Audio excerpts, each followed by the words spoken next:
Hi, I'm Phil Walker. I co-produce this show with Wendy, and I'm stepping in today to ask for your support.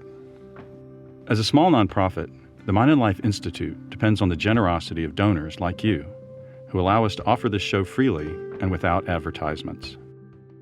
Your support also helps us provide vital resources to foster new research and to educate, connect, and inspire the most innovative thinkers in contemplative science. If you're able to make a donation of any amount, we'd be most grateful. You can do so at mindandlife.org/give. Thank you so much for supporting our work. And from all of us here at Mind and Life, please take care and enjoy the show.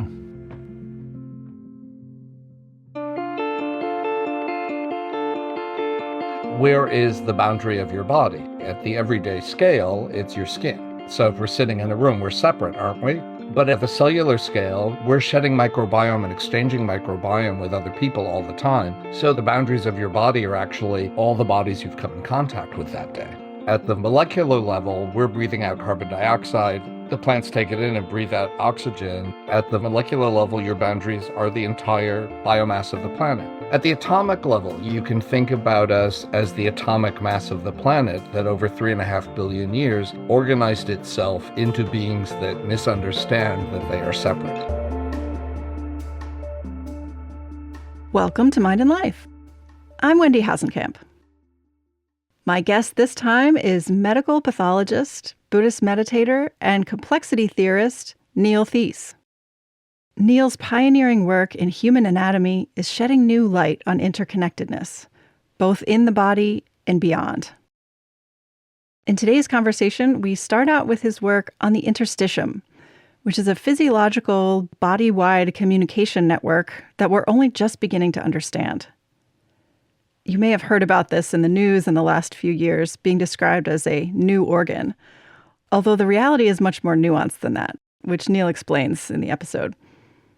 And as you'll hear, the implications of his findings around the interstitium take us well beyond conventional Western views of the human body, providing bridges to other healing traditions and systems, such as fascia, meridians and acupuncture, and even possibly chakras, subtle energy, and more. Neil has also delved deeply into the world of complexity theory, which we get into here as well. And he draws beautiful parallels between those ideas and the Buddhist concepts of emptiness, impermanence, and interdependence. I feel like even the way Neil talks about his work reflects his deep understanding of interconnectedness, showing how life and work and history and emotions and the many realities of being human on this planet are all interwoven. Make sure you give this one a thorough listen because we go in a lot of different and fascinating directions. And if you're interested in Neil's work, definitely check the show notes for more resources, including his latest book, Notes on Complexity. All right, I really hope you enjoy this and come away with some new insights about the many ways we're all interconnected. I'm really happy to share with you Neil Theise.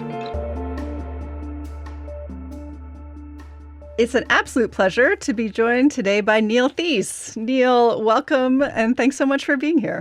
Oh, thank you for inviting me, Wendy. I always like to get started with a little bit of context and background from the guests to understand how it is they came to be doing the work that they do. And, often that's a very wandering and complicated path. But for you, how would you contextualize how you came to be interested in and studying medicine and also Zen Buddhism and the many things that you think about? Well, those are really kind of sad and pathetic questions, or rather the answers are. All right, so I was in freshman year of college. It was a Tuesday, and I was starting to realize and name the fact that I was gay. Mm. And my imagination of that on this Tuesday morning was that meant I would never get married and never have any children and would live alone and be lonely. And if I continued on my then particular path, I would become a rabbinic scholar. And if I lived long enough, I would become a dusty old rabbinic scholar. And when I died, the only other people that would be at my funeral would be other dusty old rabbinic scholars, unless I outlived them, in which case no one would come to my funeral. And that morning, my mother called me and said, oh, Dr. Robinson, who was the OB-GYN for whom she worked and who delivered my brother and I, that he had died on the golf course of a heart attack that morning. So the next day, Wednesday afternoon, she called me up after the funeral, and I said, how was Dr. Robinson's funeral? And she said, it was amazing. All of Hartford came out for his funeral. And I thought, if you go to medical school, people come to your funeral. Oh my gosh. So that's why I went to medicine. So Lulu Miller, Radiolab, when they interviewed me, and they asked me about this, and she said, so most people go to medical school because they want to help people, but you went to medical school because you wanted people to help you. And which embarrassed me because it was absolutely true. But then I revised it and said to her, what I wanted was to have meaningful connection in my life. And helping other people would allow me to have meaningful connection. Right. I recognize that. So yes, it was not particularly altruistic, but the altruistic imperative was part of the equation. So that's why I went to medical school. And then first year of medical school, it was the Reagan era. Student loans were 23% interest for medical school, and they started compounding as soon as you signed the loan. And it was in the loan contract that they could go to your parents if you defaulted. So 3 months in, I realized that was a really bad reason to go to medical school. But it was too late. I couldn't afford to leave. And so I stuck with it. It was very hard. In college, I avoided being depressed over being gay because I just kept incredibly socially active. So I distracted myself. And in medical school, it wasn't possible to do that anymore. And I hit a really bad point. First year was up on the George Washington Bridge, ready to jump. Couldn't do it because I thought, it'll kill my parents. So then I climbed down and thought, I'm going to be alone the rest of my life. So I climbed back up. Oh, I'm going to kill my parents. And I went up and down a few times and then ran off the bridge. And the next day started in therapy. And then finally went into psychoanalysis 4 times a week on the couch during medical school because I thought that was the best way to become straight. I had a good analyst who didn't make me run away by suggesting I get used to it, and allowed me to come to that on my own. And within 4.5 years, I had come out to my parents. 3.5 years, I had come out to my parents, and I met Mark, who's now my husband, the day I came out to my parents. And oh, wow. So, yeah. So it all worked out in the end. But I was stuck in medical school. I failed a year, largely because of all this, and had to repeat it second year. And it was a high drama decade, my 20s. So I had a summer off when all my classmates were going on into the hospital wearing their white coats, becoming baby doctors. And so I realized that if I came back after a summer away and saw them with all their confidence, it would really be a problem for me. So I wanted to stick around and watch. And I got a job in the pathology department. I never would have thought of doing pathology. Because in medical school back then, you didn't get a sense of what the practice of pathology actually was. It was just this course you took, which was okay. But the pathologists were really dynamic, best teachers in the medical school. But I realized I loved looking at slides. But I had gone to medical school, so people would come to my funeral. So this was at cross purposes. I was also thinking about psychiatry. I was very good at it. It turned out being on the other side of the couch. And I thought about pediatrics. But then realized by the end of third year, do what you love. And I'd left the other reasoning behind. So I became a pathologist. That's awesome. And do you want to say anything now about Zen Buddhism? Yeah. Or does that feel like a different path? Yeah, well, that's easier. Yeah. But also kind of pathetic. I grew up a child of Holocaust survivors. My father was born in Germany and was sent to England when he was 12 on the Kindertransport 5 days before World War II started, and never saw his parents again, and they were killed in the war. His brother survived. The Kindertransport was the British in 1938 and 39 paying the German government for 10,000 German Jewish kids. And they were rescued and brought to England just on the eve of war. And my father was one of them.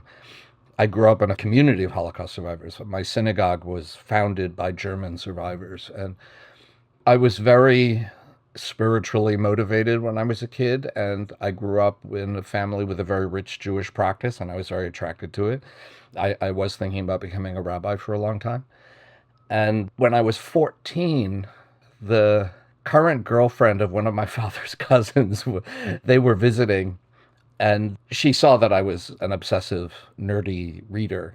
And she gave me a copy of a novel by James Michener called The Source, about a place in Israel where there's an archaeological dig.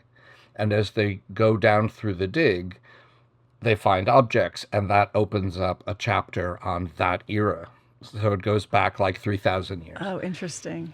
And there's a chapter on the 15th century in a place called Tzfat in the Galilee, which was the major home of what has become modern Jewish mysticism. So through this, I learned about Jewish mysticism. It was not accessible to secular, middle-class, nerdy, gay kids. But the way it was described, and then I started doing some more reading, this idea that people could have a mystical experience that would lead to some kind of unity with God, whatever that means, through which they could have God's perspective, is the way I imagined it.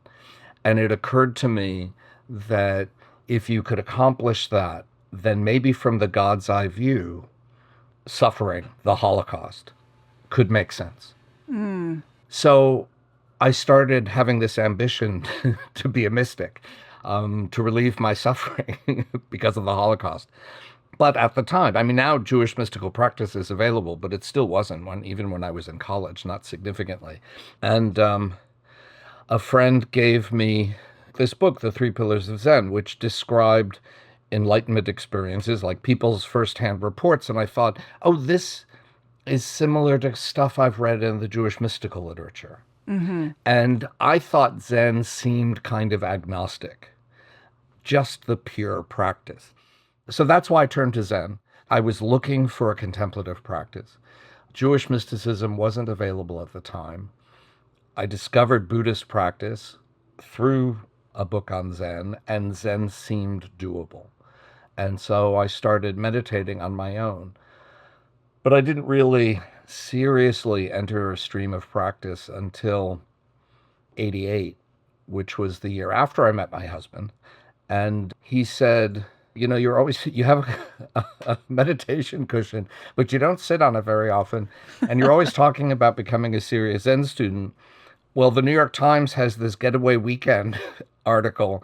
And one of the things they talk about for an easy getaway in New York State is Zen Mountain Monastery, Zen Beginners Weekend. And I was like, okay, I'll go. And I did. And it was, nothing with me is ever easy. So it was a little bit of a fraught beginning. But that's how I began my Zen practice. And now it's 36 years later. And I'm a senior student at the Village Zendo in New York City. Awesome. Well, yeah, it'll be great to hear how all these things kind of weave together as we get into your work. Maybe we can I had a hard time figuring out where to start because you have such diverse interests and I want to talk about all of it. But maybe we can start with your work on the interstitium.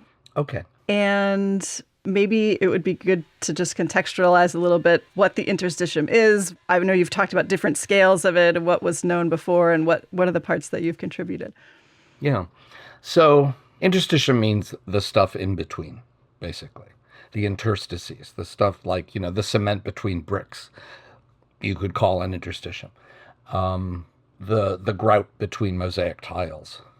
In biology, we talk about an interstitium as being tiny little spaces that exist between some cell types that don't fit tightly together. Most cells, when they have contact with a neighbor, it's a very tight junction and nothing comes between them.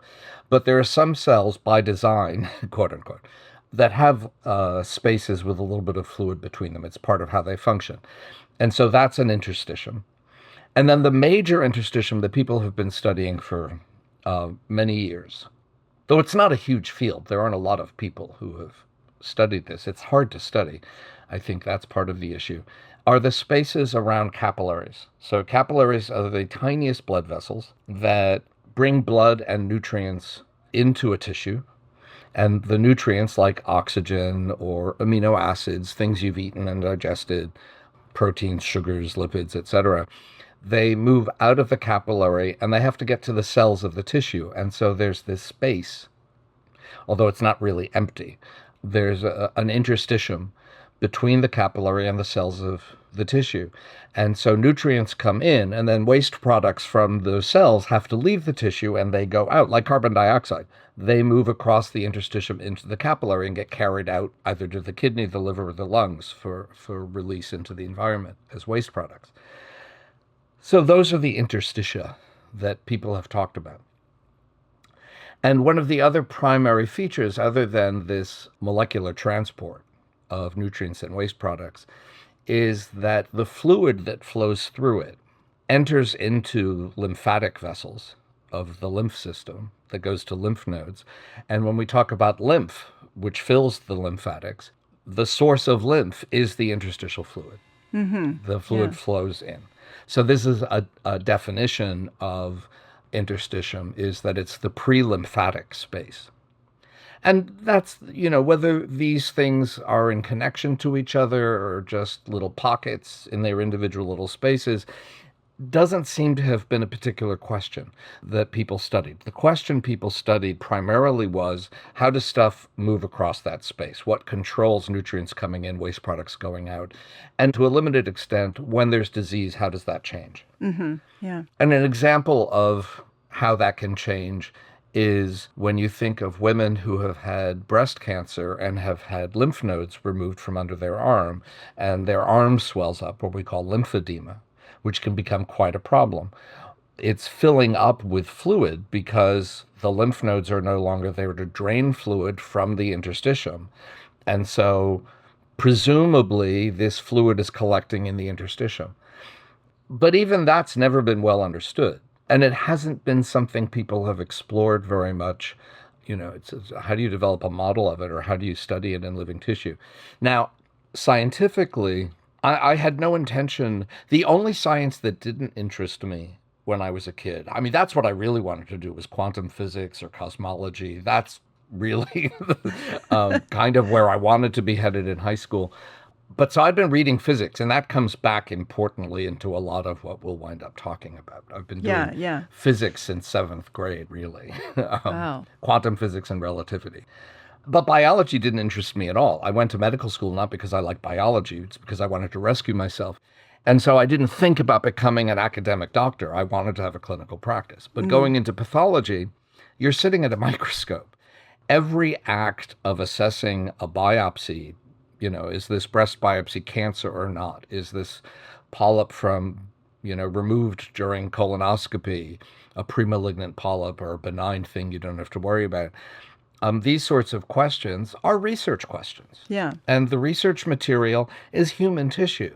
Most researchers, if they want to see what's going on in tissues, they have to study mice or rats or whatever. But I'm just gifted every day with lots of tissue slides that I have to go through. And the scientific urge that had been there when I was a kid woke up. Because you can't look at these tissues and not, normal and diseased, and not start to ask, why does it look like that? Right. Or why does it look like that at this point, and then when you come back later, it looks like this? And then by chance, in my residency, I was still at Columbia, my main mentor, who was a liver pathologist, I didn't know this, but he was planning on taking a sabbatical year to write an opera. See, in pathology, it's not surprising to get people who do many things, which is another reason why I think It's a good fit. Yeah, it was a good fit. So they asked me in my second year of residency if during my third year I wanted to go to London to become a liver pathologist to study where he studied. This is actually a story that's all tied up with the AIDS epidemic, which was another thing going on at the time. The vice chair of the department was dying of AIDS, and one of his primary passions was running the residency program and training resident pathologists to become pathologists. And I was one of his admissions to the program. And the chairman, his name was John Fenoglio, when it was clear he wasn't going to be surviving much longer, every one of his last entering residents got a gift. My gift was to be sent to London for 6 months to learn liver pathology. Wow. And fortunately, he survived till I came back and he could see the result. But he died a short time after. And when I got home, it turned out that's when they told me, oh, the reason we wanted you to do liver is Jay Lefkowitz was the mentor who's going to write the opera. He's going away this year, your senior year of your residency, and no one wants to look at the liver biopsies. So you have to look at the liver biopsies. And suddenly, as a senior resident, I'm the liver pathologist for Columbia Medical Center. Right. So looking at liver slides, having a subspecialty and becoming sort of hypersensitive to the tissue, one of my models, Barbara McClintock, Nobel Prize-winning geneticist, remarkable woman. And there's a fabulous book that introduced me to her, sort of an intellectual biography of her called A Feeling for the Organism. And she described how she worked with corn plants, and when the genetics field, everyone moved to Drosophila flies, she was like, no, I still want to work with my corn plants, because she had developed a feeling for the organism, she said. Yeah. And didn't want to surrender that. So I developed a feeling for the liver. And it's not surprising. She was probably a Buddhist meditator. So contemplative practice was part of her thing too. Yeah. And during this time, I'm now starting to become a meditator myself. And when you're sitting at a microscope, what is that but contemplative practice? And the practice of liver pathology in particular, the liver has such a limited array of changes that it can go through, that it's easy if you're told the history is one thing and you believe it, you might miss some subtlety that tells you, no, that clinical assessment was wrong. It's actually this. Yeah. So it's the only organ that I'm aware of where we're trained to not look at the clinical history first. Because it could mislead you. Because it could mislead you. So it was already training in beginner's mind. Yeah, very cool. Right? And so that's been my professional practice of a lifetime. And so when I look at slides, I've been trained to just be open to what's there. The interstitium stuff happened because I was a liver pathologist in the Department of Gastroenterology at Beth Israel Hospital in New York, because they wanted their own liver pathologist in their offices so that their clinical fellows, trainees, could be taught by me in the room next door to where they sit. And, I was an investment in their education. And so I looked at all the liver biopsies for the medical center, and their trainees got to see whatever they wanted. Pathology residents would come to me too, but the fellows were right next door. And the head of endoscopy and his main disciple at the time had this new endoscope, and they knocked on my door one day and said, we have seen something in the wall of the ducts of the liver and the pancreas that doesn't make sense, and we were wondering if you could tell us what it is. And they showed me the pictures they had taken. And this worked by injecting a fluorescent dye into a vein, and within seconds, all the fluid spaces of the body fill up. And looking in the wall of the ducts, there are all these fluid-filled spaces. Well, if you look at a slide of that tissue, there are no spaces there. If you look at anatomy drawings and textbooks going back 100 years, because sometimes the old literature, they saw things and then it gets lost. No one had seen it. It was like the wall was spongy and filled with fluid. Mm-hmm. Why? Ooh, science question. Yeah. But who cares about the bile duct? I care about the bile duct, but really it's not a big thing. What we figured out is that in the living tissue, the wall of the bile duct, on the slide, let me start there. On the typical slide of the bile duct, the wall of the bile duct is this dense layer of collagen. It's the connective tissue, the glue that holds everything in the body together. So the wall of the bile duct, which keeps the bile duct structure so it can do its jobs, looks like dense connective tissue. But because it's so stiff, collagen, when you slice it very thin to make a microscope slide, you get cracks in it. And you just learn that those are artifact and you look past them. You don't really see them. Yeah. In the living tissue, though, which they were looking at with a microscope at the tip of their endoscope, what they were seeing was that the wall of the bile duct was this open meshwork of collagen fibers supporting these fluid-filled spaces through which the fluorescent dye was going. So the question was, why would the bile duct need to be spongy and fluid-filled like this? And again, it wasn't an exciting question to me. I mean, I was doing stem cell research. I was already doing my complexity theory. Really? But okay. I try to support my colleagues. But then I was more of a general pathologist back then, and I was looking at colon specimens and stomach specimens that had been taken out for cancer.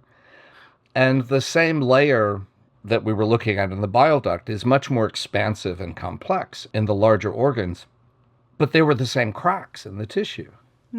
So I thought, wait a second, maybe this isn't a bile duct thing. Maybe it's a digestive tract thing. The entire digestive tract has a surprisingly spongy wall. But their scope couldn't look into that part of the reason they saw this in the bile duct is because the bile duct is so thin, their scope could see into this layer.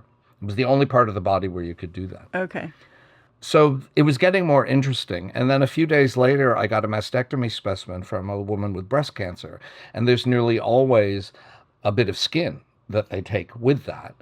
And when I was looking at the slides from the skin, there were the same cracks. So wait a second, it's not just the digestive tract, it's the skin too. So I went back to them and I said, what happens if you put the scope on the skin? Do you see the same pattern that you see in the bile duct? And they said, we don't put it on the skin, it's an endoscope, it's built to go inside. And I was like, well, can you put it on my skin? And so we took me to the scope room and injected me with the fluorescein dye. And inside my eye, at the top of my nose, my skin was thin enough that they could see into the dermis, past the epidermis, and there was the same pattern as they saw in the bile duct. And so now we knew if you see cracks in collagen On a slide. right, that you can assume the living tissue actually has these spaces. And those cracks aren't artifact, they're remnants of the spaces when the tissue collapses, because when you take tissue out, it dehydrates and the spaces collapse. Yeah. So what are these fluid-filled spaces? So to cut a long story short, what we figured out was that everywhere you see collagen in the body, you have these cracks, meaning all the collagen layers of the body are fluid-filled. And we know that that collagen network through the body spans the entire body. So what is this? Is this a weird kind of blood vessel we've never seen before? Some kind of liquid vessel? Is it a lymphatic? Is it a blood vessel? Is it something else? We didn't know. But then what became clear is that it was the pre-lymphatic space, in part because you could see tumor cells marching through it into the lymphatic vessels. Oh, and so this is the way that tumor cells can spread through the body. Right. So number one, wait a second. There's a way that tumor spreads that we didn't know about? Not a small question. Yeah. Number two, this proves that it's a pre-lymphatic space, which means it's an interstitium. And then my collaborator on most of my interstitium work, we brought her in for her bioengineering and biomechanical skills, Becky Wells, who's at University of Pennsylvania. She's a hepatologist by training, a liver doc, but she's a basic scientist of extraordinary skills. She's a cell biologist, a molecular biologist, a specialist in biomechanics. I mean, there's really nothing she can't do. And what she figured out is the spaces, they look empty on the slide, but they're actually filled with a molecule that most of your women listeners will recognize, hyaluronic acid. Oh, yes. Right, because you're supposed to put it on your skin to prevent wrinkling. Well, hyaluronic acid is a molecule that can make these huge complexes and hold water. And it's kind of like Jell-O. And so it turns out these spaces are filled with hyaluronic acid. which filters rapidly flowing water and small molecules that can get through if they have the right charge. So there's molecular signaling going through here. So that fluorescent dye they could inject into the skin, it's spread through this space because that's how fast things move through the fluid of the body. But it's like Jell-O. So it turns out that the way one solid can filter another solid, think of how a sieve can filter flour or sand. Mm-hmm. A viscous fluid can filter a less viscous fluid. In this case, hyaluronic acid, kind of Jell-O, can filter water and molecules that are going through it. So this implies other functions, but you can stain for hyaluronic acid in tissue slides. And so by doing so, we can map where these spaces are and how they connect to each other. I see. And the next paper we published, and this is the big step forward, is that, in fact, this scale of interstitium within the connective tissue spans the entire body. It's a communication network through which cells can travel, molecules can travel, electrical signaling can happen through it, both along the collagen bundles and through the hyaluronic acid. And it's a communication network in the body that's 4 times the size of the cardiovascular system. In terms of volume? In terms of volume, fluid volume. It's 4 times the size of the cardiovascular system. Wow. And we think of the cardiovascular system as being pretty big. This is 4 times as big, and yet we've never looked at it. And so this is what we now know the interstitium to be. There are 3 scales of interstitium. They are all interconnected as a body-wide network. And we're just starting to figure out how infection spreads this way, how cancer spreads this way, but also what's the normal physiology of every single organ. People are like, well, if we're talking about the liver, well, what's different if we acknowledge that the liver has an interstitium? Well, everything. It's 25% of the fluid volume of the liver, and we've never thought about it. We've never studied it. We've never looked at it. Obviously, that's one thing I'm doing. Yeah. And we're finding fascinating, unexpected things. So that's the interstitium. And we published this in 2018, the first paper. And not in the paper, but in an interview with the PR people from NYU. I had moved to NYU by this time. I said, well, it's so large, and it sort of fulfills some of the definitions of what makes an organ. So, is this potentially a new organ system? Like the way the skin is an organ. Right. And the liver is an organ, and the cardiovascular system is an organ. You can have organs that are localized, like a heart and a kidney, or you can have organs which are distributed, like the nervous system and the skin. So it would be that kind of organ. There was no other science news that week. Really. Stephen Hawking had died 2 weeks before. Had he died this week, no one would have heard about this paper, and I probably wouldn't have followed it up much. But there was no other news. So suddenly, our paper came out, the press release came out, and a week later, NYU said to me that they estimated that 3.8 billion people had seen the news of the new organ. Taxi drivers in New York City 3 times looked in the mirror and said, "You're that new organ guy." Oh, my goodness.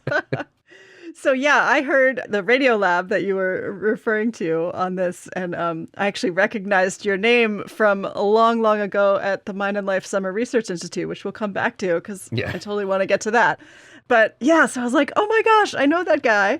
And so there was a lot made of, as the media does, this being like a quote unquote new organ. Right. And I know I've also heard you say this kind of pushed you into conversations with folks who had been studying this kind of a system, maybe without the molecular or the kind of histology way that you're doing it. So can you share a little bit about the conversations that you had with different traditions that have been looking at this? Yeah. So the first thing that happened was another way to talk about all this connective tissue is to refer to it as fascia. Now, in Western medicine, allopathic Western medicine, we use the term fascia pretty much to refer to the tissues covering the skeletal muscles of your body, the muscles of your body. It's the filmy tissue between your muscles. That's the musculoskeletal fascia. But there's a whole world of fascia out there, including osteopaths, which is a Western tradition of medicine from the last century, but is very different in how it views the human body in terms of fluid and dynamics and mechanics. And they talk about fluid channels throughout the body, though they aren't well described by them histologically, anatomically under the microscope. Right. And then there are people who do cranial sacral work and Rolfing, and I've been Rolfed. My yoga teacher was also a Rolfer, and I got the whole series. And when we would talk about her Rolfing my fascia, she said, well, I can feel the fluid in it. And I'd say, there's no fluid in it. I can show you in the microscope. There's no fluid there. And she said, I can feel it. And I was like, we're just going to have to agree to disagree. And then when I saw this stuff, I, of course, called her up. And I put musculoskeletal fascia in the paper for her. Yeah. So that's in our first paper. But so Fascia World lit up saying, well, we've known about this for 70 years. This is nothing new. So they invited me onto an interview on the radio with basically the king and queen of fascia. And I was brought on. Everyone expected, apparently there was a really big audience, as much as the Fascia World gets an audience, because people thought this would be a big takedown. But it wasn't, because I'm like, wow, you knew about this too? Why don't I know that you knew about this? Yeah. The reason I didn't know about it is because while I looked in the traditional literature using our traditional search engines to find other examples, and there are scattered references to it, but nothing coherent. These communities have been talking about it for 70 years, but they haven't published in scientific peer-reviewed journals, probably because they weren't allowed to publish. Oh, wow. So they publish in books and they talk. And then post the modern age, they make videos. So they've been talking about the stuff over there where I couldn't hear it. And that was my fault. I couldn't hear it. Yeah. So I was very apologetic, and they were like, oh, this guy seems nice. Is he really nice, or is he just putting it on? So they invited me to that year's biannual International Fascia Congress in Berlin. And the queen of fascia, Carla Stecco, who's become a very dear friend and collaborator, gave the plenary talk before me. And that world is not like other scientific communities. She gave her talk, and it was like a rock star. They were on their feet cheering. And I thought, oh my God, I'm coming next and they're going to hate me. But I started off by apologizing and saying, I feel like I've been wandering around in a forest, and suddenly I've stumbled into this meadow to find all of you who have been having a picnic that I wasn't aware of. Yeah. Thank you for inviting me.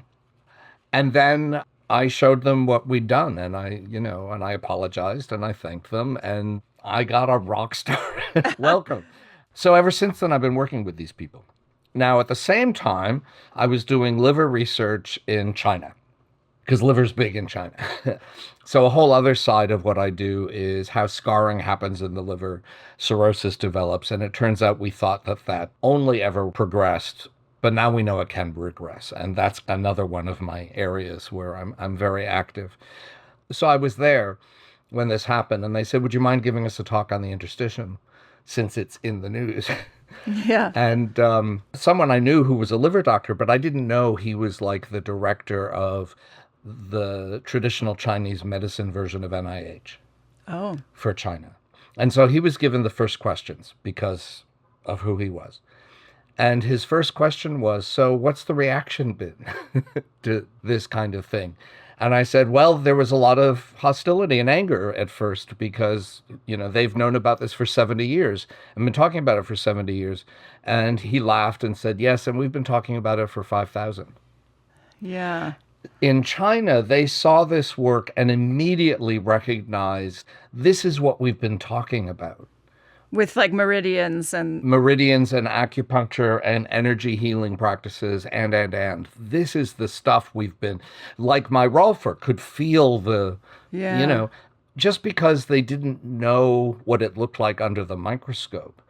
They had the way really sophisticated healing body workers, whether they're cranial sacral, Rolfing, myofascial release, it doesn't matter. Healers who have this extraordinary sense of touch and perception about human bodies and, subtle electrical currents, practitioners in other cultures of health and healing have that kind of sensitivity and have seen all this with their fingertips, Yeah, yeah. with their energy fields, and were able to recognize it immediately.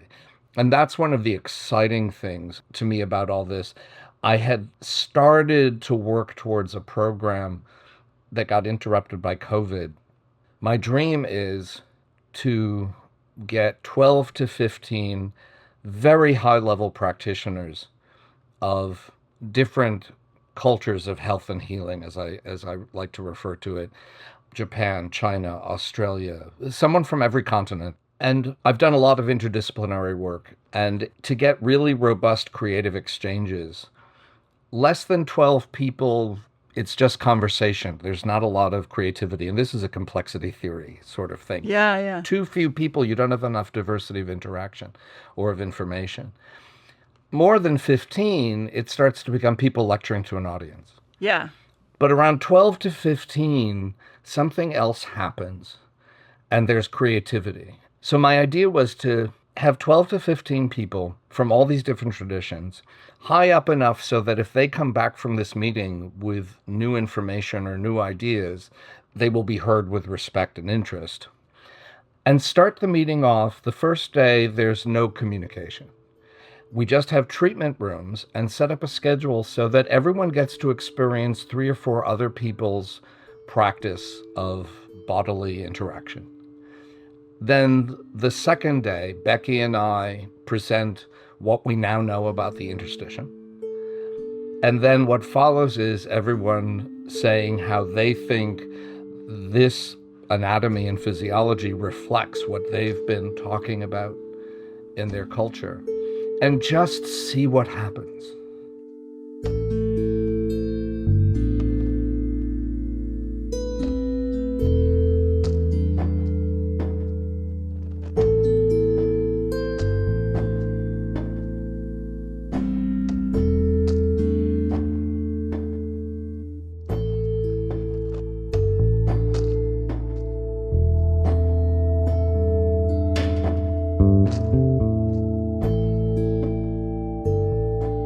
I have a question that's emerging as you're talking. Do you think that, so you're saying these skilled practitioners of other traditions can feel, the fluid and the kind of the interstitium that you've been talking about. Yeah. Do you think they're feeling it with their interstitium? Like, is it a communication? Well, how could they not be? Because Yeah. their interstitium is a part of their body. Right. How is their body sensing our body? And this gets us into the nature of the body, which becomes a complexity theory question. But just short little dip in, where is the boundary of your body? At the everyday scale, it's your skin.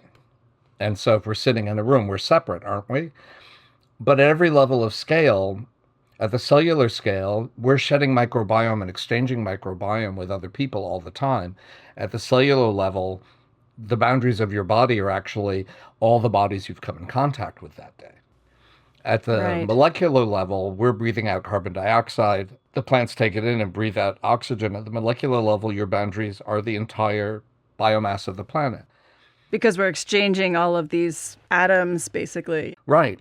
If you say, this is my CO2 molecule, and you track it, when does it cease being yours? Right. So at the atomic level, you can think of us as lonely, anxious people walking around on this rock we call planet Earth.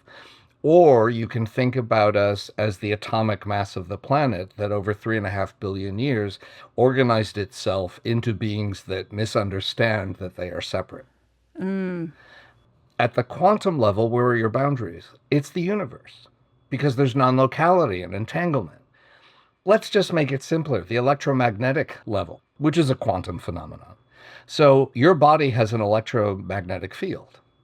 Yeah. My body has an electromagnetic field. My Rolfer comes into the treatment room to meet me, and our electromagnetic fields merge into a single field. I think there are people who have a sense of that. And when you're working with someone who they're a healer. Yeah. They've trained the same way as other people, but there's something different.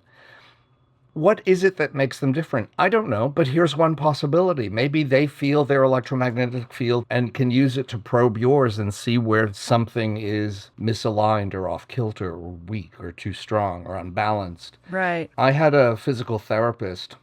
Well, I have a congenital hereditary condition called Ehlers-Danlos syndrome. My collagen is screwed. So that's why I needed a rolfer. And so I have a lot of physical therapy, and my body does very strange things. And my back just knots appear and disappear. And we would often start a physical therapy session. I saw him for years.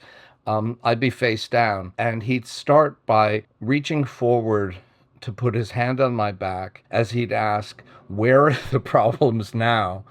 And his hand would reach the spot where the problem was before I could answer the question. Yeah, I've had that experience too. So yeah, for years I pondered the weird question of how could someone map the meridians and the acupoints? Did they put pins over every millimeter of the body looking for effects? You can't. How could they possibly? And now I understand. No, if you just close your eyes, you have a sense of energy flow in your body. And if you're really good at it and you're really subtle, you can feel it. Right. I now have learned how to slightly be aware of my chakras. Yeah. I've heard you, talk about how, the structure of collagen and the way that it is arranged can cause bioelectric, signals to happen. And so can you share a little bit about how that might relate to energy, chi, that kind of stuff? So there's something called piezo crystals, which are materials that if you move them, like bend them or shake them, they generate electrical current. Or if you put electrical current through it, it starts to move. Collagen, when you stack it up enough, becomes a piezo crystal. How much? The thickness of the collagen bundles of the interstitium. So that means whenever you move and your collagen moves, then it's generating electrical current. There's an electrical current through your body that's generated independent of the nervous system. That's going to create an electromagnetic field.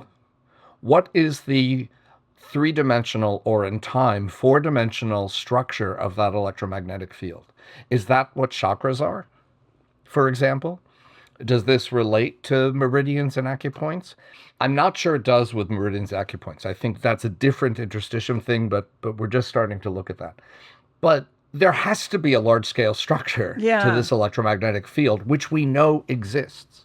Yeah. So why do we pretend otherwise? And the strange thing about the interstitium, it becomes a linguistic and cultural interstitium.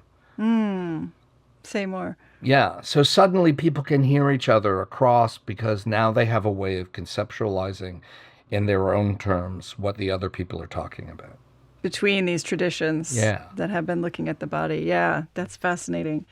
I'm remembering, so you gave a talk recently, a grand rounds at the Osher Center up at Harvard, which is how I came again around to your name. And I was like, oh, there's Neil again. I need to have him on the podcast. But in that talk, you laid out a way of attempting to visualize the interstitium by kind of overlaying all of these systems. Sure. Do you want me to take you through it? Yeah, just because, I don't know, for me, that hits home of how can we even conceive of this in our bodies? Well, and that's always my question. People, worry when I come to talk to them, am I going to understand what you're saying?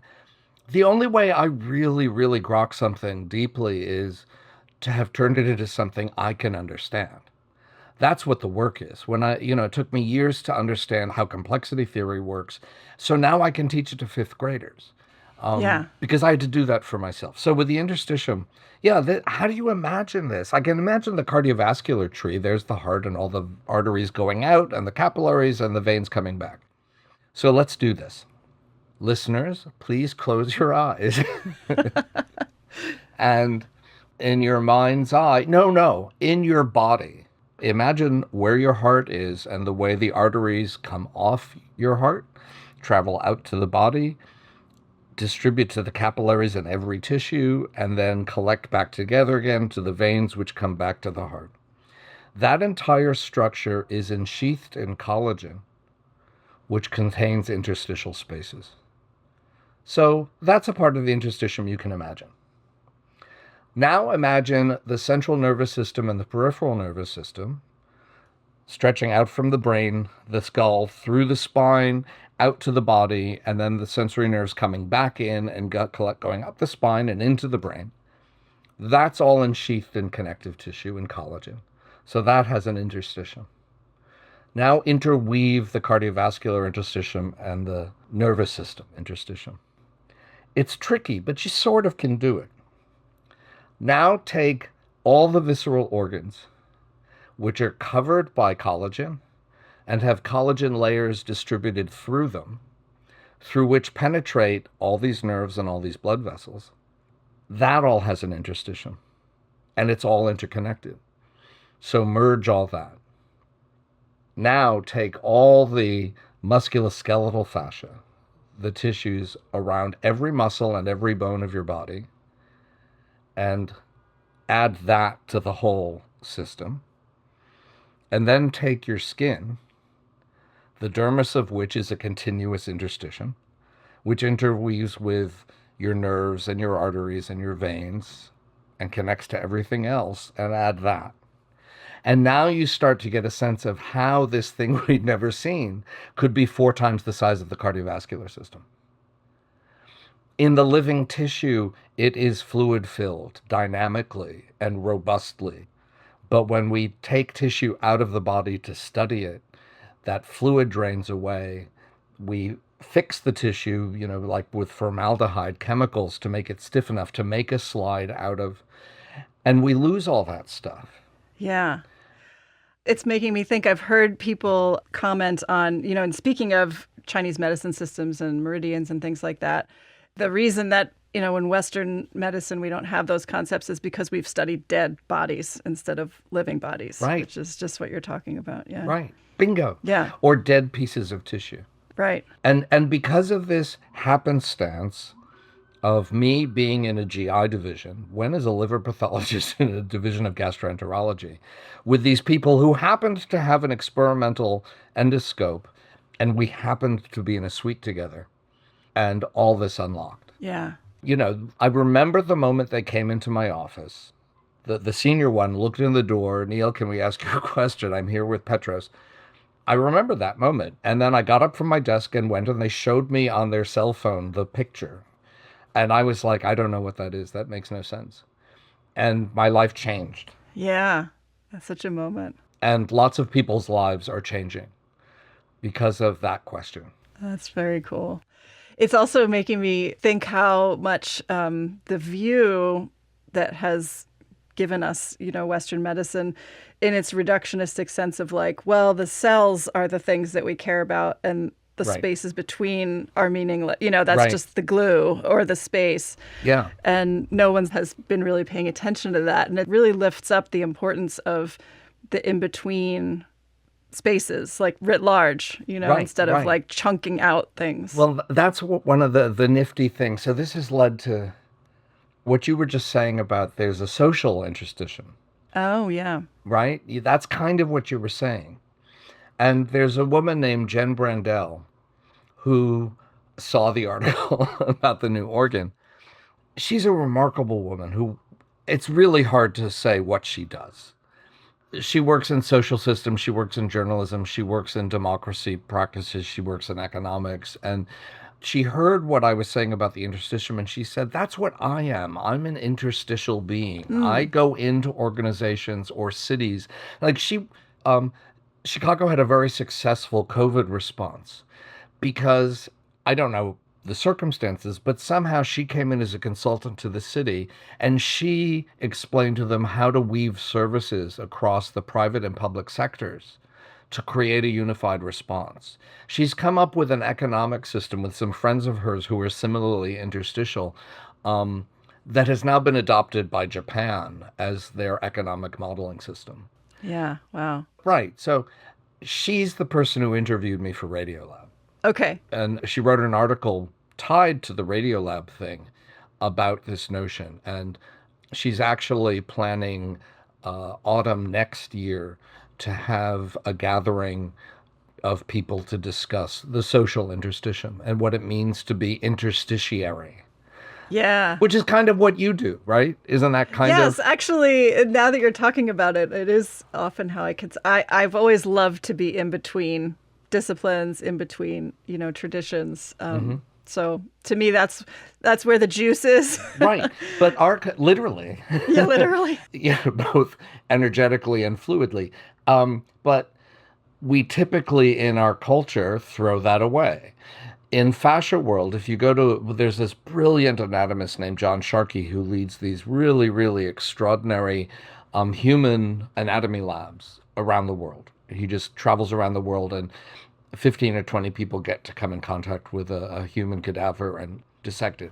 But he makes the point, and it's true. When I was in medical school, what did we do? We stripped off the skin, and then we stripped off the connective tissue to get at the structures we were trying to memorize and name.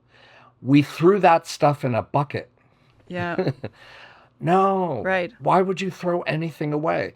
And it's part of the problem, and here we go into the complexity stuff, that our predominant model for bodies and biology, since Newton to some extent, but certainly since the Industrial Revolution, is that these are all machines. And it's just the wrong metaphor. Yeah. I sort of had an intuitive sense of this going back 25 years ago now when I started doing stem cell research. So looking at my liver biopsy slides from the transplant patients and seeing what was going on in those livers as they repaired themselves or adapted, I realized I could figure out how to prove that the liver had stem cells, because back in those days, now it's a commonplace. Every organ has stem cells. 25 years ago, only the bone marrow, the skin, and the GI tract had stem cells. Right. But it was my team that showed that the human liver had stem cells. Yeah. And that led me into an art-science collaboration, because a friend of mine was a curator academically in England, and he had this friend named Jane Prophet who he just wanted me to meet. He thought we'd get along great. But whenever I was in London, she was out of town. Whenever she was in New York, I was out of town. So we got a grant from the Wellcome Trust to have Jane and I meet 3 times and record our conversations of how an artist and a scientist would talk to each other. Yeah. And I was talking to her about how cells move around the body, how stem cells move around the body, because I was part of that crowd that was showing adult stem cells could, from the bone marrow, for example, could leave the bone marrow, travel to other organs and become skin cells or heart cells or whatever. And this was my first viral scientific discovery back in 1999, 2000. So I'm explaining this to Jane, and she tells me, in my book, Notes on Complexity, this is actually the author's note at the beginning for like how I got into this as a liver pathologist. It's because of Jane Prophet and this online art project she had called Technosphere, which I don't have time to go into. But resulting of that, she was familiar with concepts of artificial life in computer programming and complexity theory. And she said, the way you talk about cells moving around the body sounds to me like the way some people who do complexity theory, talk about slime molds or how ants build colonies. Mm-hmm. And I said, what's complexity theory? Right. And complexity theory is sort of the 20th century, now 21st. I think it's the third most, what are the other 2 biggest scientific theories of the 20th century? Quantum physics and relativity. This is the third one, because quantum physics describes the most infinitesimal. Relativity describes the largest scales. But where we live as living beings, where our planet lives as an ecosystem, is somewhere between those. Complexity describes what's between those. So it's the science that describes how life comes to be, how life evolves and adapts and changes, what life is. And through meeting Jane, I started to study complexity theory and this idea that cells are like ants building a colony. Ants interact with each other through pheromone signaling and through touch to figure out because no one's figuring out anything. It's all a bottom-up sort of thing. There's no top-down organization that determines that we need a food line to go from this sugar cube to the colony. I want you guys over there looking for the next sugar cube. That doesn't happen. It's just ants moving around signaling to each other. And it emerges. It emerges, and it's called an emergent property or an emergent structure or just plain emergence. And it's sort of like magic. How do people, I'm looking out my window from my 14th floor New York City apartment, and I can see the sidewalk and the patterns of, there are people on their phones, there are people thinking deep thoughts, there are people who are anxious and worried and not paying attention, and yet no one bumps into each other. Right. How does that happen? When you're in an elevator and someone moves into the elevator and you shift your position, why and how? Until you get too many people in, you always move, you'll never stop noticing this now, you'll always move to minimize the amount of distance you have to move in order to maximize your distance from the other people in the elevator. Until you have too many. And then there's just no way, and then you just have a crowd. And you're smushed. Right. So that's a complex system. So cells interacting with each other have molecular signaling, contact signaling. We know all this stuff. This is what I look at and study, And interacting with each other, they make a liver, they make a heart, they make a body, they make an embryo that turns into a fetus, that turns into a neonate, that turns into an adolescent, God help us, and then becomes old. Complexity describes all that.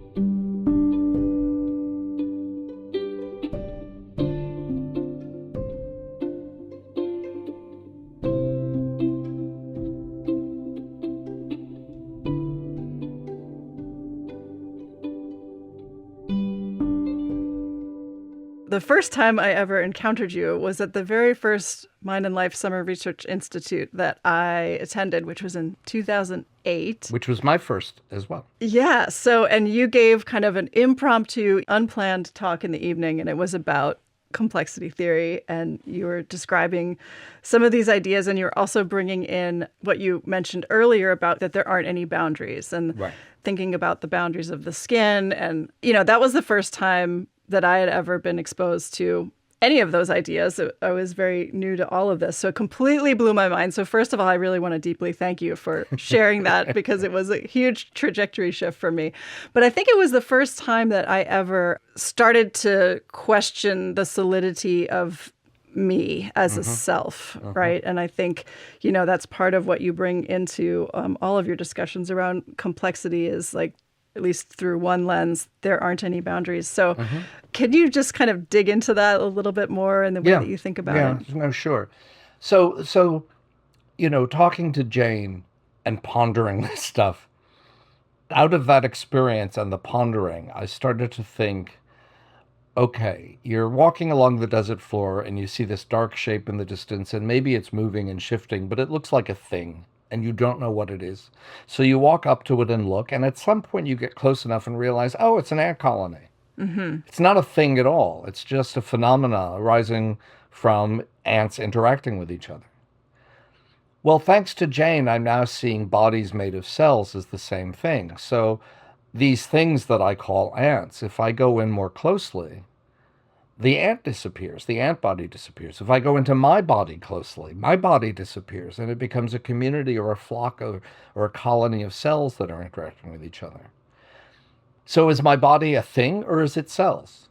Is my body a thing, or is it a phenomenon? And this just became this Zen koan. I'll let people look that up if they don't know what it is, that I could not let go of. And I'm walking around all day long thinking, is my body a thing? There must be a way to decide this. Is my body a thing or a phenomenon? And I got to the corner of, I think it was 20th Street and Park Avenue, and there was a stoplight. So I stood there, body or cells, body or cells, body or cells. And then the light changed and people stepped off the curb, and I couldn't move because I'd become a flock of cells. My leg had become a flock of cells. And then I could move. And a few weeks later, I was alone in the Zendo. I was the opener on Thursday mornings, and back then there wasn't necessarily someone else in the morning. And so I was sitting there, and again, I wasn't doing my Zen practice. Body your cells, body your cells, body your cells. And at one point, caught up in this, I looked, I'll get choked up with this one too. I opened my eyes for some reason and looked at the altar and saw the incense stick turning to smoke. And had this direct experience of neither bodies nor cells, both bodies and cells. Stick or smoke, body or cells, everything is empty. This is what emptiness is. Are you a thing or a phenomenon? You're not a thing. You're just a phenomenon. But you are a thing. But Right. you're just a phenomenon. So I took this to my Zen teacher and I said, is this emptiness? And she goes, yeah. And I said, really? She goes, well, yeah, it's simple. It's just not easy. Yeah. But then I was left with the dilemma. So this was my Buddhist practice driving my scientific inquiry. Number one, this was the moment that my spiritual practices and my scientific practices, which I never had any interest in talking to each other, suddenly collapsed into one thing. High drama moment. Part of why I get choked up when I talk about it. But if this is truly about Buddhist emptiness, then it isn't just about cells. Right. So our cells things, our culture, you said it, our culture, Western medicine and biology are based on the idea that cell doctrine. All living things are made of cells and all cells come from prior cells. One implication of that is we dismissed all the non-cells stuff, Right. the interstitium. The other thing is that our whole medical system and biological understanding is based on cells as these bricks. But are they things?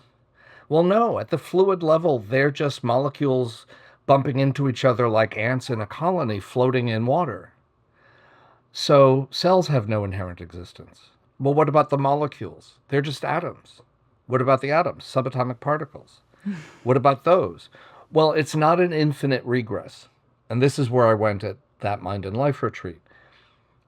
Whatever the smallest things are, whether they're strings or loops or particles or fields, that's not settled. What is settled is that at the level of space-time is not smooth, space-time is rough. And there is a smallest unit of time and a smallest unit of distance, the Planck length and the Planck time. And space-time is not a vacuum. It's not empty, which is how we've always pictured it as empty space. Yes. Right. Nothingness. It's an energy-rich field, and that's a quantum mechanics thing. It is necessarily full of energy, and relativity equals mc squared. That energy gives rise to mass. And usually it does so in matter-antimatter pairings. And so they come into existence, and they immediately annihilate. Those are called virtual particles. But sometimes they don't. And if they don't, then they persist.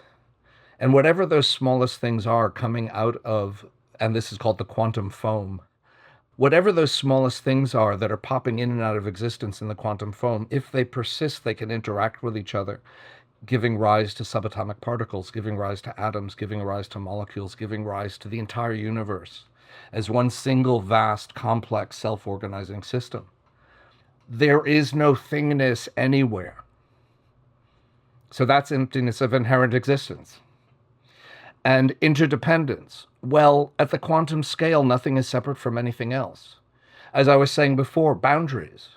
At the quantum scale, what's the boundary of our bodies? The edge of the universe. We are all one seamless, self-organizing, complex system. Now, you also said something really key. But we look like things at this level of scale. You can always choose a perspective in which thingness will be seen, will emerge. Right. It's based on the lens that you look through. Yeah. So depending on scale, perspective, the mistake we make is thinking that the scale we like best is the one that matters most. Is real. Yeah. And this is complementarity from Niels Bohr. And when people hear complementarity, they think about is light, waves, or particles. And Bohr said it's a complementarity. Depending on your perspective, depending on the experiment, you will either see the light properties, the wave-like properties of light, or you will see the particulate properties of light. But you can't see both at the same time. Bohr intuited that this was a universal principle. It was not just a quantum physics principle. And believed it so strongly that he put what he took to be a symbol of complementarity, the yin-yang symbol, and put it in his coat of arms, and it's on his tombstone. Working with my physics and Kashmiri Shavist collaborator on all this, Minas Kafatos, what we realized is that both are equally true. There is no way to favor one view over another view. So while it is true we are separate, it is always explicitly, expressly, actually true that we are a seamless whole. The parts of the universe are the whole. There are no parts. Every part is the whole. And so that's interdependence. Yeah. Right? And there's a curious thing about the math of complexity. How do ants form a colony? Well, if every ant is always doing the same thing like a machine, if the food source runs out, they're going to keep running back and forth even though there's no food source. Right. But there's always some number of ants, some limited randomness in a complex system that allows it to explore new ways of being. And so Stuart Kaufman, friend and mentor, I knew of him from afar before I got to get to know him. And he okayed that I'm talking about this all correctly. He's one of the founders of complexity theory and the preeminent thinker of biological systems and life as complex systems. So if you have too much disorder in an ant colony or the cells of your body, cancer, you don't get any emergent properties of adaptive structures like a food line. There's too much disorder. But if you have too little randomness, then when the food source runs out, every ant would be following the line. It wouldn't know how to change, know what to do. So there's always a few ants that aren't following the line. Those are the ants that are most likely to find the next food source while these ants are busy. Right. And then there's nothing special about those ants. Then those ants become the beginning of a new food line. And some other ant is off doing the divergent creative stuff. A little bit off to the side. Yeah. So you need this low-level randomness in the system, this low-level unpredictability in the system. And that's what generates the ability to creatively adapt of living systems. You have to have that little bit of randomness. Now, talking mathematically, you might think that we can plot a graph of order in the universe, and here's where complex systems lie. And this complex system, this ant colony or my body, is this point in this area of this graph of order in the universe. But you can't do that because of the limited randomness. It's always going to be moving. Complexity mathematically exists. You can think of it as between fractal chaos and perfect order, like billiard balls or crystals. Complexity lies at the boundary between those two kinds of order in the universe. So you might think you could plot a complex system to a point in that space, but because of the randomness, it actually moves around in that space. And given enough time, inevitably, it will wander out of that space into fractal chaos or rigid order, and you will have a mass extinction event of the complex system. The system will collapse. The system will in one way or collapse. another. That means that the thing that makes us alive, creative, and adaptive necessitates that we die. There's no escaping this. You can mitigate mass extinction events, you can postpone them, you can prevent this one from happening, but there will be another one. And that's Buddhist impermanence. Yeah, right. So this model of the universe as a complex system, when you take into consideration quantum physics, relativity, and complexity, gives you all of Buddhist metaphysics. Is that an accident? Is that a happenstance? So then I turned to the Jewish mysticism stuff I knew and realized, oh, Jewish mysticism asks different questions than Buddhists, so they have different structures for how they describe the universe, but it maps just as well. And this is sort of the culminating parts of the book. Yeah. That's where I ended my talk at Minded Life. Yes, which again, it was so generative. Maybe just as we're wrapping up here, I've also heard you speak to how some of these ideas, around interdependence and connectedness and no boundaries can kind of give us resilience in, this time, which does feel like a collapsing time, right, of many things. Sure. Well, we were in the middle of mass extinctions. I mean, that is happening as we speak, and we know that. Question is, how much can we mitigate? How much can we prevent? One thing to think about is that every mass extinction in a living system, new forms arise. Right. We don't walk around in grief for the 25 to 35% of Europe who died during the Black Plague.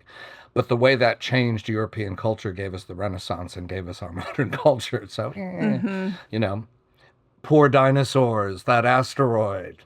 We got mammals. So, Right. so this is where I wrap up the book, because I realized Mark, my husband, and I went out for an evening with some friends, and we had some drinks. And one of our friends is in his mid-20s and drank a bit and got a little disinhibited and started to let loose his anger at our generation, Mark's and mine, for how we left him to grow up in a world that, you know, is such a disaster and might come to an end. And I realized if my book didn't say something about that, then why even bother? So in thinking about that, I realized a couple of things. One is that I survived 2 mass extinction events. I grew up, as we discussed at the beginning, in a community of Holocaust survivors. And there were survivors I knew who survived with great resilience and capacity for joy and generosity. And there were those who were broken forever by it. What was the difference between them?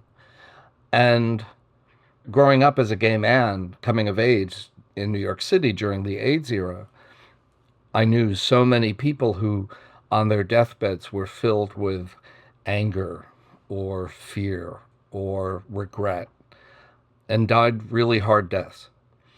But I also knew people who died with incredible grace and equanimity, you know, taking care of the people around their deathbed when they were the person who was dying. What's the difference? And how do you be one person versus the other? I think that there are practices such as Buddhist contemplative practice, but there are not just contemplative pathways. There are paths of service, there are devotional paths, paths of study that bring one to a sense of, oh, I'm not just me. No, I don't end at my skin. That reveal the truth of interdependence and emptiness in whatever terms you put them in. And that if you have that sort of awareness, then you know things end. You know that there is nothing permanent, that it is the nature of existence to change, and every moment you're losing everything you had while you gain everything else you have in the next moment.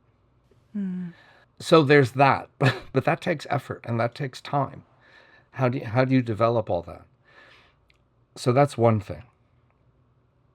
Another thing, which came out of talking to people about my book and complexity in sustainability world. I never really thought to bring up this story, but it's turning out to be a central piece of the narrative that's important for people. So my father's parents were killed in Riga. That's where most of the German Jews were sent to be killed. And a few years ago, I went there and visited. None of my family had ever been there. And I just always felt this really strong urge. There's this Jewish prayer that one says at grave sites for the dead.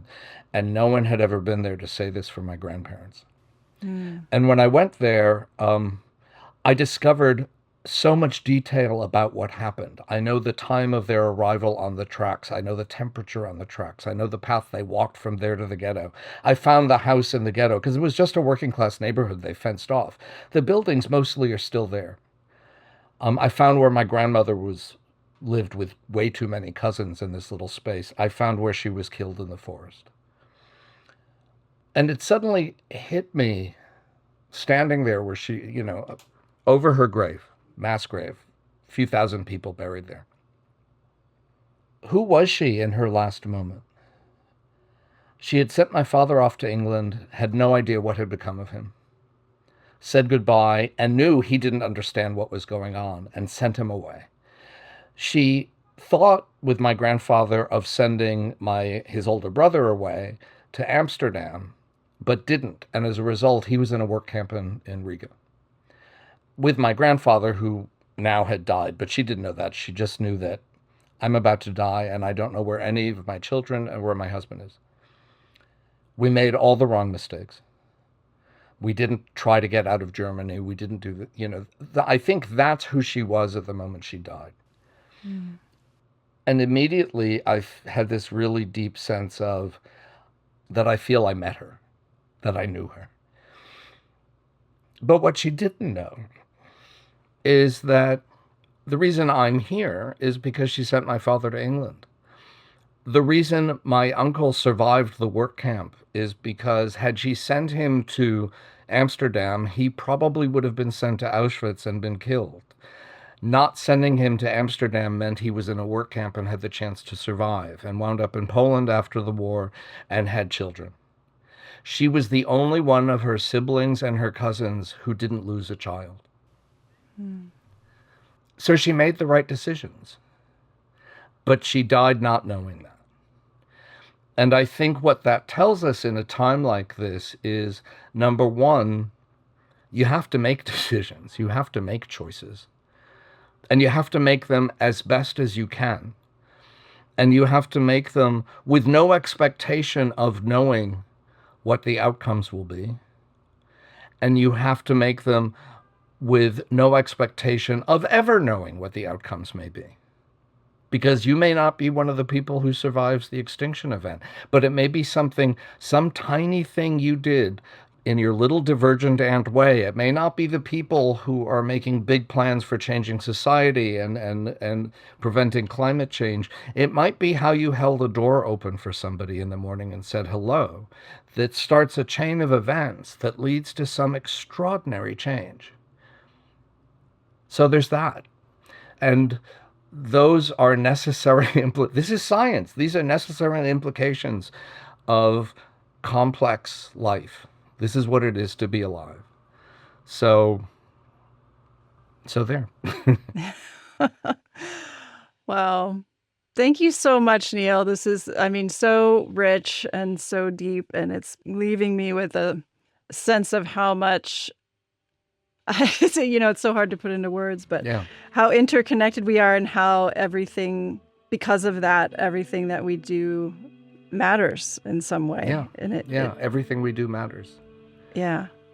So anyway, I really want to thank you so much for all of your work in these many domains, and, for being who you are in the world. And thank you so much for sharing your wisdom with us today. This has really been wonderful. Thank you, Wendy. This episode was edited and produced by me and Phil Walker, and music on the show is from Blue Dot Sessions and Universal. Show notes and resources for this and other episodes can be found at podcast.mindandlife.org. If you enjoyed this episode, please rate and review us on Apple Podcasts and share it with a friend. And if something in this conversation sparked insight for you, let us know. You can send an email or voice memo to podcast@mindandlife.org. Mind and Life is a production of the Mind and Life Institute.